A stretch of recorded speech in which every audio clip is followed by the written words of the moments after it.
मेरी उम्र 22 साल थी।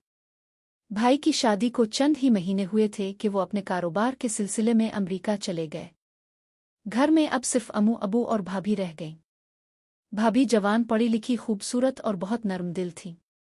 शुरू के दिनों में उनके चेहरे पर हमेशा मुस्कुराहट रहती थी, मगर कुछ ही महीनों बाद वो बदलने लगे। वो अक्सर खामोश रहती, कम बोलती और कभी-कभी उनकी आंखों में नमी सी नजर आती। अम्मू अक्सर कहती, बेटा तेरी भाभी की तबीयत आजकल ठीक नहीं रहती, शायद भाई के जाने का असर है। एक दिन मैंने हिम्मत करके भाभी से पूछा, भाभी आप उदास क्यों रहती हैं? वो धीरे से बोले, कुछ नहीं, बस दिल घबरा जाता है। तन्हाई बहुत बड़ी आजमाइश होती है। उनके लहजे में इतनी सच्चाई थी कि मेरे दिल को छू गई। मैंने सोचा, भाई के जाने के बाद ये सब कुछ अकेली कैसे संभालती होंगी। उसी दिन से मैंने फैसला किया कि मैं भाभी का हाथ बटाऊंगा। घर के कामों में मदद करता, बाजार से सामान लाता, कभी उनके लिए चाय बनाता। और जब वो मुस्कुराती तो दिल को सुकून मिल जाता। एक दिन शाम के वक्त अम्मू और अबू किसी रिश्तेदार के यहाँ चले गए। घर में सिर्फ मैं और भाभी थे। बारिश हो रही थी, बिजली भी चली गई थी। मैंने किचन में देखा कि भाभी मोमबत्ती जला रही थीं, मगर उनके हाथ कांप रहे थे। मैंने आगे बढ़कर कहा, भाभी मैं कर देता हूँ, अब बैठ जाएं। वो बोले, नहीं मैं ठीक हूँ, बस कभी कभी डर लगता है। ये खाली घर, ये अंधेरा बहुत कुछ याद दिला देता है। मैंने कहा, भाभी आप अकेली नहीं हैं, हम सब एक खानदान हैं। भाई तो दूर हैं, मगर मैं हूं ना। भाभी की आंखों में आंसू आ गए।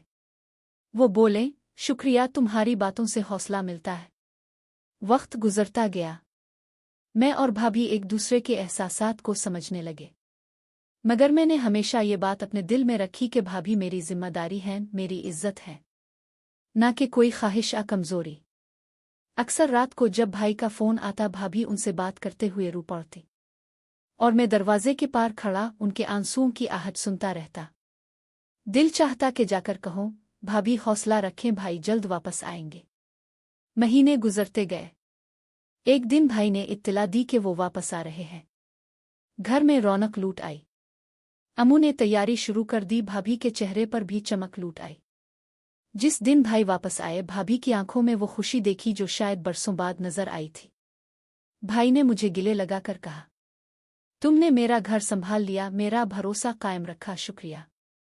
इस लम्हे मेरी आंखों में आंसू आ गए। मैंने दिल ही दिल में कहा, भाई भाभी का भरोसा तो मैंने नहीं तोड़ा, मगर हकीकत में इन्होंने मुझे इज्जत और सब्र का मतलब सिखा दिया। सबक।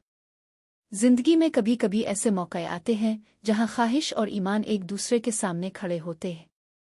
जो शख्स अपनी नीयत साफ रखता है, वो सिर्फ दूसरों का नहीं बल्कि खुद का भी एहतराम जीतता है। इज्जत, वफा और सब्र, ये तीन चीजें अगर एक घर में बाकी रह जाएं, तो रिश्ते कभी कमजोर नहीं होते।